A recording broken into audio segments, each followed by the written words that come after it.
Hello and welcome. You're watching To The Point. Yesterday evening's horrific terror attack on the Pakistani side of the Wagah-Atari border raises two critical questions for the authorities in India. Do we need to accept that Pakistan is the victim and not just a perpetrator of terror? And would we be better served if we could find a way of collaborating with Islamabad to jointly tackle this menace? That's the debate in part two.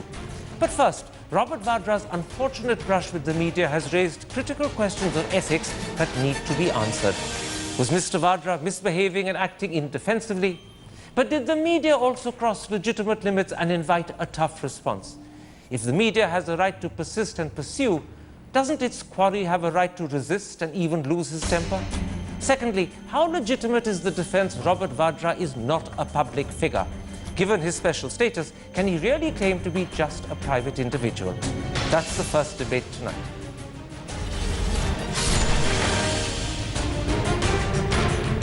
And now joining me to discuss the Robert Vadra ANI incident is Congress spokesperson C.R. Kesavan, BJP spokesperson GVL Narasimha Rao, the editor news of ANI Smita Prakash, and joining me soon, the editorial advisor of the India Today group Shekhar Gupta, and a political analyst from the London School of Economics, Manisha Priyam.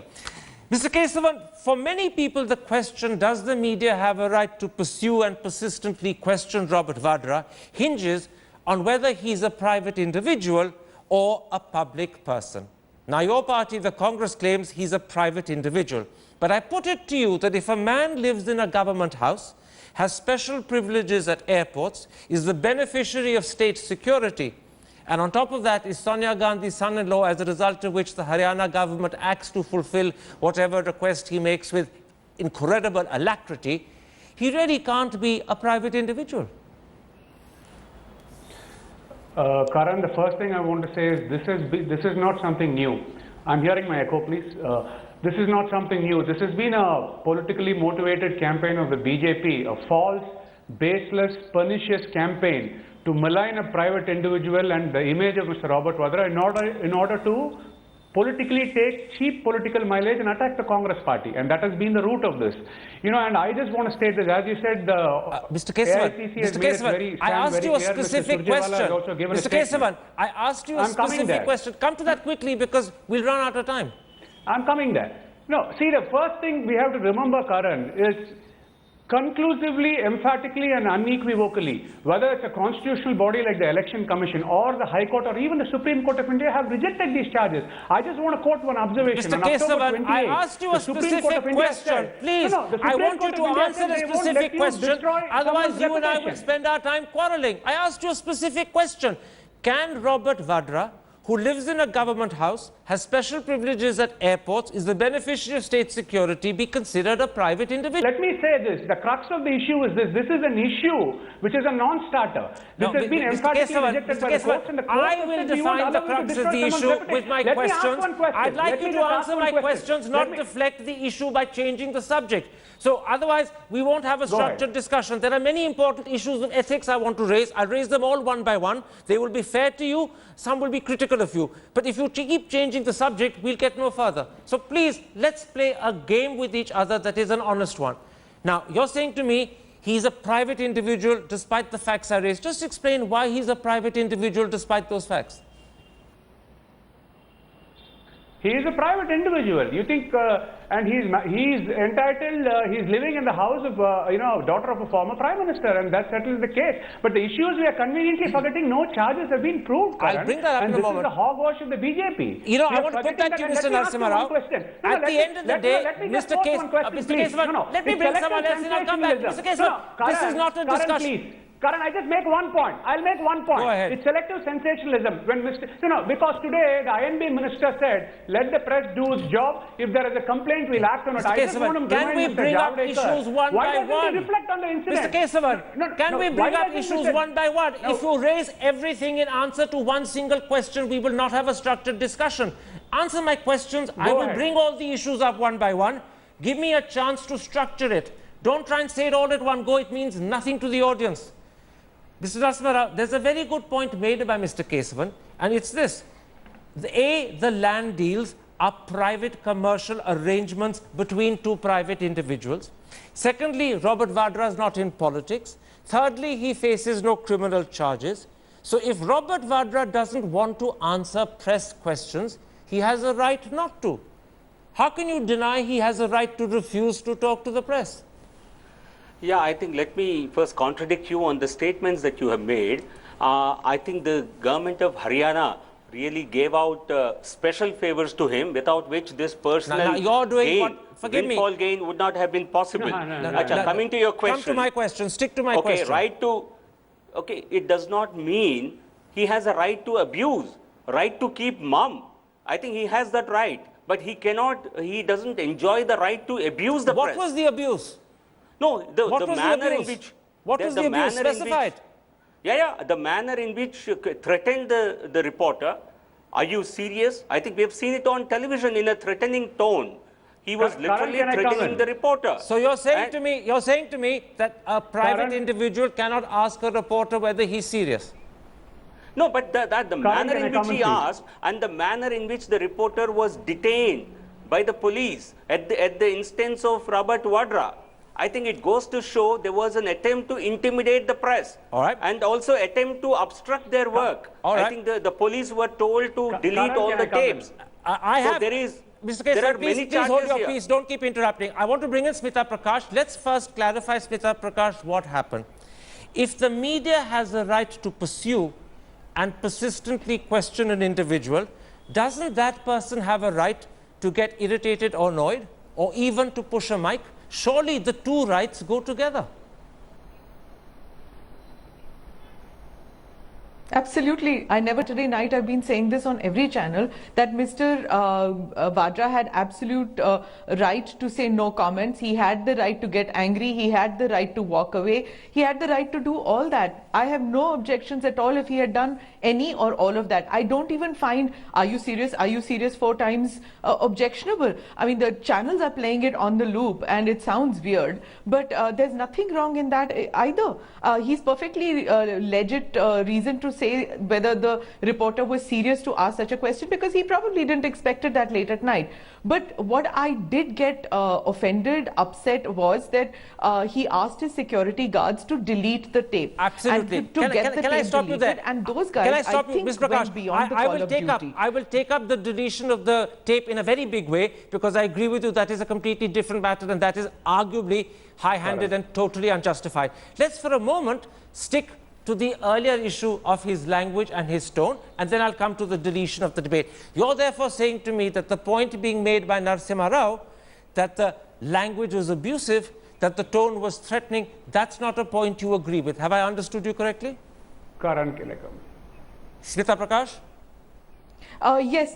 Also, I think saying idiot to the reporter, I think, was a little offensive, but then we are used to it, you know. I don't think the reporter minded it all that much. It sounds horrible because nobody expects a person from the Gandhi family to use this kind of language. Okay. So, you know, if it had been said by a policeman on duty who was being obstructed and he had said it, understandable. But somebody from the Gandhi family, when he says that, it does sound a little absurd. And I think that's why everybody got upset about it. Narasimha Rao, I'm going to come back to you, Mr. Narasimha Rao, and I'm still talking about Robert Vadra. Hold your peace, Mr. Kesavan. I'll come to you in a moment's time. I want to still talk for a while about Robert Vadra's language, which you called abusive, his tone, which you claimed was threatening. You just heard Smita Prakash, the news editor of ANI, saying she didn't believe the language was abusive, although the word idiot she did say was offensive. She also said she didn't think the tone was threatening.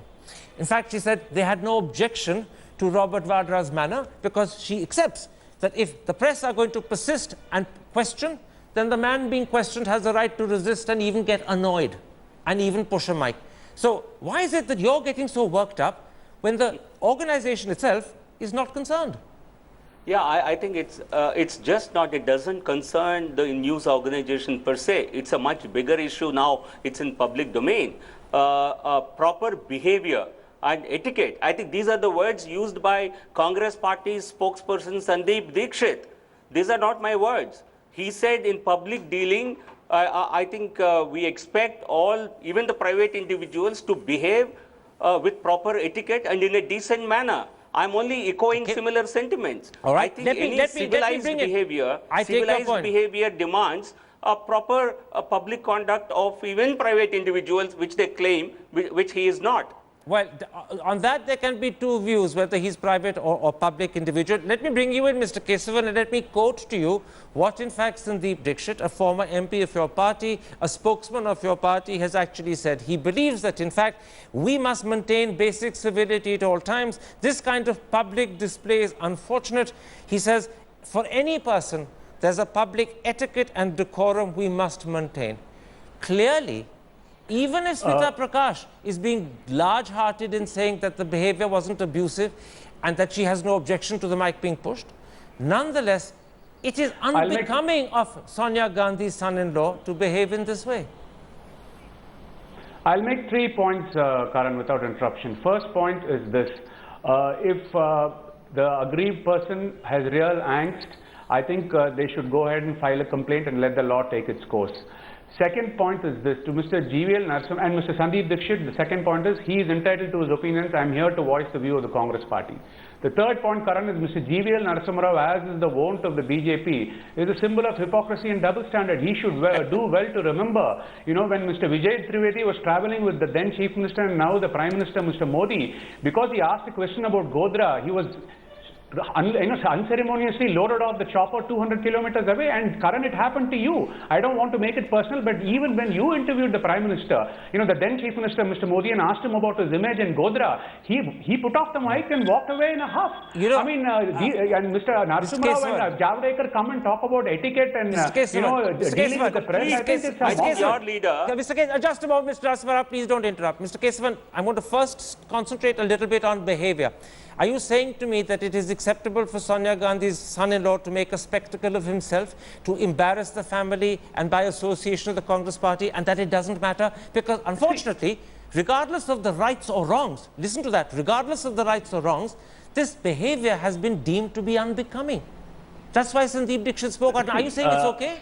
Karan, you're dealing with a private individual. He's not a seasoned politician. He's not a public official. And he's been hounded on the same question which have been completely... I disagree completely. Mr. Narasimha Rao, I'll come to you in a moment's time. Please don't interrupt. And the BJP conveniently forgets the way in which the Prime Minister has responded. And what moral grounding do they have to come and talk about this? I'm going to go quickly to Smita Prakash before I come back to you. Why is there just a moment.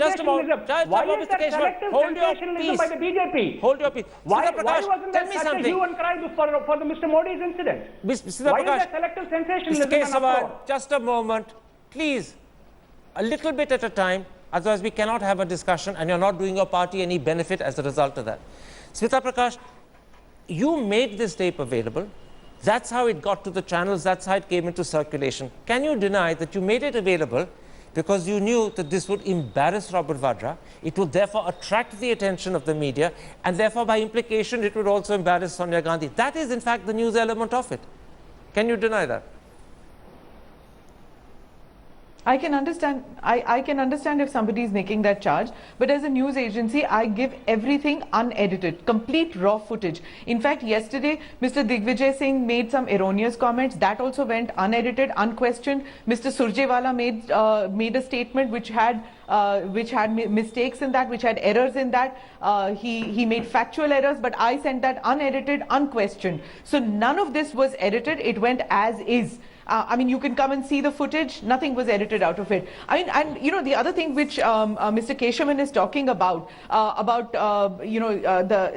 when Mr. Modi walked away and things like that. Was there any pressure on you to delete a tape, Karan? There was. The only thing I have an objection with was the security guard coming and asking our reporter and detaining our reporter and saying, "I will not let you go till you delete the footage." That is the only thing I have an objection. Not that Mr. Vadra said delete it. Just because he says delete it, I'm not going to delete it. Right? It's the problem with the security guard. He ordered the security guard. And let me add, beyond his ordering, the second problem is the security guards actually did what he ordered. They are not his personal servants. They should be able to distinguish between what is their duty and what is an improper act on their part. So I'm going to go back to Mr. Kesavan before I come to Mr. Narasimha Rao. This is, by the way, Mr. Kesavan, the real transgression, the real lapse, the real wrongdoing. Use whatever noun you want. A, should Robert Vadra have ordered the security guards to delete a press tape? B, should those security guards who are not his personal servants have actually done so at his bidding? That, I put it to you, is the real transgression. How do you respond to that? Karan, I very clearly tell this. If there is any grievance on part of the person who feels he or she has been wrong, they should file a formal complaint and let the law take its course, and that's the right thing to be done. But I want to say one thing on the restraint of the press. I just wanted to quote this, because I find the selective sensationalism brouhaha very disturbing. It's, there are so many issues which are not being discussed. One thing I want to say, on October 7th, there was a petition in the High Court of Karnataka. I'm not digressing. I just want to make a point. There was a petition hearing the bail release of, the former Chief Minister, Ms. Jayalalitha. There was a report saying that the public prosecutor didn't oppose the bail. Immediately, all the electronic media, in a sensational flash, said Jayalalitha had been granted bail. And in 1 hour, they went back and said, sorry, she was not granted bail. This was like a big churning. The press all I'm have trying to say often, is I media grant, reported wrongly. But that is not an answer to my question. Mr. Kesavan, you are brilliant at not just dilatory tactics, but pure deflection. I grant the press is often wrong. I'm not defending the press. I'm asking you a different question. I'm saying, how do you justify... I'll come to Mr. Jaiprakash Narayan's death... Quite right. Announced in Parliament. Mr. Jaiprakash Narayan's death was announced 2 times. Announced in Parliament. Was there a big sazish in that? Mr. Jagjeevan Ram's death was announced 2 times. Sita Prakash, I accept your point. Jaiprakash Narayan's death was wrongly announced by the government of the day, which makes it even worse. The press wasn't to blame, the government was to blame. But let's come back, Mr. Kesavan, to you. The point I'm making is this. Robert Vadra had no right to ask the security to delete the tape. The security had no business to do his bidding. They are not his personal servants. And I ask you, that is a transgression of the worst sort. And since you brought up my interview with Mr. Modi in 2007, I grant he walked out after roughly 3 minutes. But at no point did he ask us to delete the tape. At no point did he stop us in any way from showing the interview. Those 3 minutes were shown about 30 times the next day. In fact, I spent the next 1 hour with him trying to persuade him to do the interview, which he refused. There's a big difference between deleting a tape and walking out of an interview. So answer my question. Why did Robert Vadra demand the tape be deleted? The answer to you and the malicious campaign of the BJP is the same for me. Whether it is this issue or all the alleged wrongdoings which have been, completely disregarded by the courts, please take the legal recourse. The Congress party always follows the rule of the law and the law of the land. The BJP is in government at the center. They've been in Rajasthan for nearly a year, and in Haryana. If there is any wrongdoing there, go ahead. If the rule of law take its course. And in the same way here, if the person is aggrieved, kindly file a complaint. Kindly file a complaint and take action. All right, let's take that up with Mr. Narasimha Rao, and then I'll come to Shekhar Gupta and Manisha Priyam, both of whom have joined me. The interesting thing, Mr. Narasimha Rao, is that Mr. Prakash Javadekar has said, if someone files a complaint, I will act. Now, notice that language. If someone files a complaint, I will act. Why are you waiting for a complaint to be filed? You're now in power. The security agencies come directly under you. If security officers have transgressed, as clearly they have, and forced under intimidation an ANI reporter to delete something, take action immediately. You don't need someone to file a complaint. Take action, they come under you. No, I think there is a due process of law, and the person aggrieved here is a media person who represents a large media organization. So I don't think he is really not in a capacity to register a complaint, or there is any refusal by the police authorities to register a complaint for the state to intervene. Okay, regarding Kesavan's claims that he is not connected with politics, I think Robert Vadra goes on giving interviews to different papers. Times of India had a banner headline where he claimed that I can contest from any Lok Sabha seat that I desire. So if the leader, if son-in-law of the Gandhi family, he himself he's boastful and silly. That's not a crime. It's an indiscretion, but it's not a crime. He's boastful and silly. But then that shows no chief minister in the Congress can ever claim that I will contest from a seat of my choice. So this man claims to be a private individual. Are you forgetting that earlier, Robert Vadra's brother-in-law, Rahul Gandhi, in an interview to Helka, which he then denied giving, actually said that he could have been prime minister whenever he wanted. People are often boastful and silly. That doesn't make it a crime. But Rahul does not claim to being a private individual. Vadra wants Okay. to have the benefits of all private individuals, but yet wants to get all the benefits. I hear what you're saying. I hear what you're saying. Let me bring in Shekhar Gupta, who's one of the most reputable journalists in this country with perhaps the greatest track record of experience. And let me put two things to you. There's no doubt the press has a right to doorstop if they want. But equally, the person being doorstopped has a right to bang the door in the face of the journalist doorstopping him. Smita Prakash says she's not upset at what the BJP considers Robert Vadra's abusive behavior. She says she didn't consider it abusive. She says he has a right to get irritated. We're persisting. He has a right to get irritated. Should BJP then jump in and try and make a political issue of something that Smita Prakash is not concerned about? I'll come to the tape deletion after that.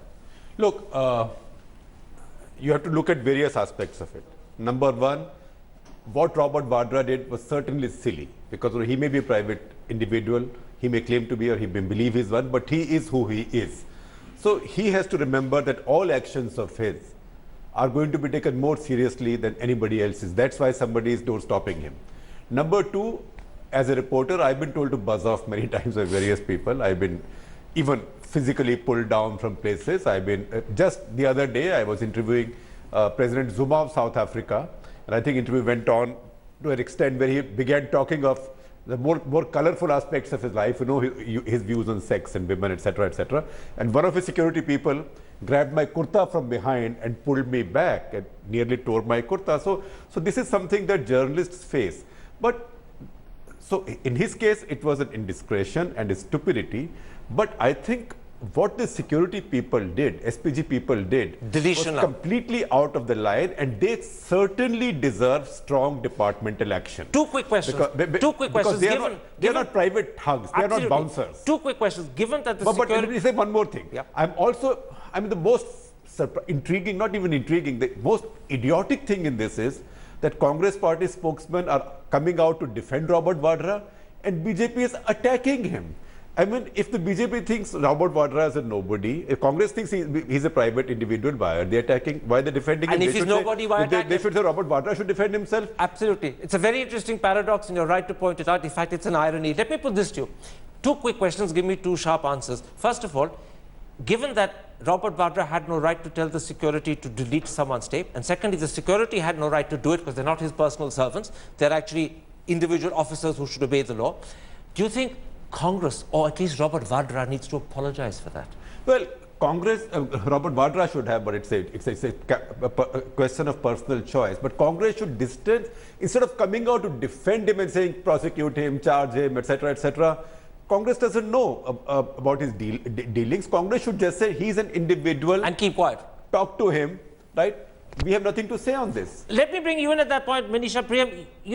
In fact, Congress should say, why are you dragging us into this? Manisha Priyam, there's no doubt that today the state security come under the BJP. They are the new government at the center. If therefore state security officers have wrongly forced under intimidation ANI to delete a tape, there's no point in Mr. Javadekar saying, let someone file a complaint and then I'll act. He should act immediately. He doesn't need a complaint. Wrongdoing has happened. State security that comes under the government has done that wrongdoing. Step in and act and ensure it doesn't happen again. Don't you think that would be the proper course of action for this government? Even before the government comes in, I'll just come in on the perceptional part of it. In the entire tenor of the debate that I've heard until now, I've seen that, the basic premise which is being accepted is the premise which has been put forward by Smita Prakash, where she's saying, all right, he had a right to get irritated, he has a right to say what he said, but thereafter the only wrong thing is that the security guards were. Now that's a clear interactional perspective, an interaction between a press person and a person that she was trying to, or a press person was trying to question. I'm taking a perceptional perspective, a perspective of democracy, and I would say that from the beginning to the end, this does seem like something that needs to be slightly chastised from the people. I mean, was the journalist in question simply hounding a private person? No, there was a background to it. There is a CAG report that's likely coming out. There is a new government in Haryana, and some acts in which Mr. Vadra is said to be involved are likely to come under the scanner. So there is, in a sense, of the press person doing the job of a vigilante of democracy and going ahead and asking Mr. Vadra a few questions. I think the whole approach with which he's approached the press person is that of, you know, you don't deserve my attention. I mean, there is a way in which... Can I No, I think it's more than that. It is, don't you know who I am? You know, I will answer the question at the right time could have been said. So in a sense, whether it goes to this complaint and whether the security guard has taken action on or not, I mean, those are just proving the fact that the kind of attitude that you have towards the press, and especially when either you're a family of people in power or you're in power yourself, you look down on the press as people. I understand. Let me stop you there, Professor Priyam. Are you nuts? Is not Professor a good Priyam, English. let me stop you. I can see that the hand of the Congress spokesperson has gone up. There are two charges being made. Shekhar Gupta says that Robert Vadra was silly and indiscreet, given that he's Sonia Gandhi's son-in-law and knows that everything he does would attract attention. This was close to unforgivable because he was creating a spectacle that would only embarrass his mother-in-law. But he's a personal individual. He has a right to create a spectacle if he wants, even if it's a silly thing to do. What about Manisha Priyam's deeper point that this sort of arrogant attitude towards the media, right, suggests in fact that he doesn't understand the job of a media or the nature of questions his own deals create and provoke? Answer that. Karan, first thing is I want to answer to Shekhar ji. I really wish, you know, the discourses and political debates in the media are as straightforward and simple as we expect it to be. We should understand that the BJP is maligning Mr. Vadra in order to politically take mileage and attack the Congress party, which is why the Congress party has clarified its stand, because it's a direct attack on the Congress party. It is not just about Mr. Vadra. They are using him as a proxy to attack the Congress party, and we should not understand that. And Mr. Narasimha Rao conveniently forgets that, you know, it was Mr. Murali Manohar Joshi, you know, when a reporter called Sumit Awasthi was there, he forced him to delete the footage, and we all saw that. I don't know how they can have such convenient selective amnesia. This is just, you know, this is the hypocrisy and U-turn of the BJP. And let me make one point. Like how they promised to bring back black money in 100 days. I'll give you a chance. I'll give you a chance. Let him finish. Go ahead. Finish quick, Mr. Kesavan. Finish, Mr. Kesavan. Go ahead. No, I just want to say this. The BJP is a bundle of contradictions and hypocrisy, and I think they can't run away from their past. And I think this is a very sad attempt, like how they said they'll bring back money in 100 days, the black money, and give 15 lakh to every account. You made your point. Came down on them. Today, the sleeping Kumbhakarna called by the Supreme Court has suddenly woken up to this issue and said that we will act if we file a complaint. Mr. Kesavan, you've made your point. Now let someone else come in. You know, the truth is, Mr. Narasimha Rao, as Mr. Kesavan correctly points out, that you're not angels as individuals in your party either. You're quite capable of forcing the media to delete tapes when things embarrassing to you are recorded. You're simply on the front foot today because you think that Robert Vadra has embarrassed Congress and you can score points. But when it comes to the morality and the ethics, you're no better. I'm not saying you're any worse, you're just the same. Or on hypocrisy. No, absolutely. Or on hypocrisy. Totally disagree. Or on hypocrisy. I disagree completely. Because even the interview that Prime Minister Modi has done with you, Karan Thapar, he was throughout. He was very courteous. Even when he ended interview, you have even shown the tape after he disconnected the mic also. I think you have shown his audio. Even that confirms that he was being very courteous with you. He has a right not to speak, not to continue interview. If some of you were being offensive actually in that interview, so he chose not to speak further. But at no stage personally did he threaten you. I readily grant the point you're making that at no point of time was Mr. Modi at all abusive to me or threatening in any way. I don't deny it. I don't deny it. But Smita Prakash, I want to bring you in. You have highlighted the real transgression, which is the deletion of the tape, at the orders of Robert Vadra, but more importantly, the security staff, as I keep saying, are not his personal servants. They should have exercised their judgment, which they're required to do, and not deleted it. They're there to protect him from injury and violence, not from the press. Therefore, if Mr. Javadekar says he will only act if a complaint is filed, what do you say to that? This is something that the government should act on regardless of your complaining.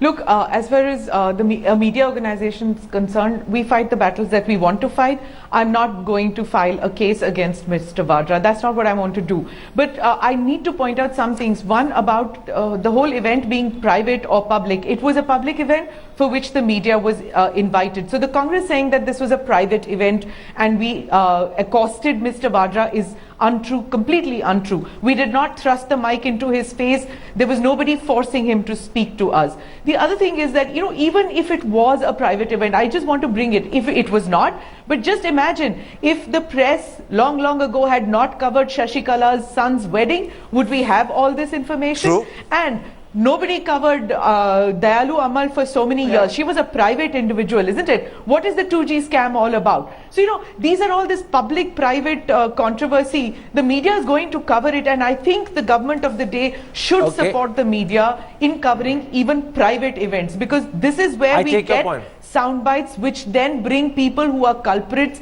to book. Very quickly, Shekhar, because we're horribly out of time on this particular part of the episode tonight. Would Robert Vadra be well advised to issue a statement and say, in retrospect, I made a mistake, I apologize, I didn't mean to threaten? On the other hand, I'm an individual, I resent being constantly pursued and hounded, and like any other individual, I reacted with anger. But should he clarify it and get it over with? Yes, that will be therapeutic for him and for the rest. But having said, first of all, I must admire Smita's approach, because journalists must have a thick skin. And it's very touching when journalists are drawn into partisan debates. I mean, in this case, if Mr. Modi had got his tape deleted, I'm not saying he would, then the Congress would have come out all guns blazing like this, but when their own does it, then they defend it. But having said that, I think Mr. Vadra has to say one more thing after that. Which is? Which is, if you believe so, I have done nothing wrong, and if you think I have, if you have any questions, send them to me. I will answer them. He can answer them, his lawyer can answer them, his CA can answer them. What doesn't wash anymore is for him to say, I'm a private citizen, I will answer no questions. All right. Because that, India has now changed. You cannot get away with Silence is not a defense, leave aside a sufficient answer. No, I think this is best described in Hindi, chori or sina zori. Chori, I'm not saying chori kari hai, but or ulta chor kotwal ko date. Okay, I take your point There are entirely. questions. At the same time, the BJP has its own government in Haryana now. Why don't they look into whatever has happened? The interesting thing about this story, and it is a particularly sad story, is that beyond the facts that are in dispute, beyond the interpretations that are questionable and also in dispute, are issues of ethics and morality. How far can the press go? If the press pushes itself, does the person who's a quarry have a right to respond? Very honestly, Smita Prakash did say that she doesn't mind the irritation or the anger or the abuse that her reporter got, because in a sense, if he's pushing, then the other side has a right to respond. But there are also question marks for political parties. How far do you defend? What sort of defense do you do? And can you really claim that you're not connected if you are defending, or can you really claim that you're only raising issues when in fact you're scoring political points? These are very tricky issues, but they're raised in a big way tonight. We're going to leave it there. These are issues that in a sense we as a democracy need to think about. In conclusion, I think the least government can do is to tell Director SPG to withdraw these security buoys from Robert Vadra's detail. Except for the fact that he may have genuine security concerns. So let's not raise that. It's a different issue. No, they can be replaced by other people. Oh, that's possible. Yes, remove these because remove these because they have acted wrongly. All right, that's a very good point. Let's hope they're listening. My thanks to all my guests for joining me for what was a fascinating, even if inconclusive,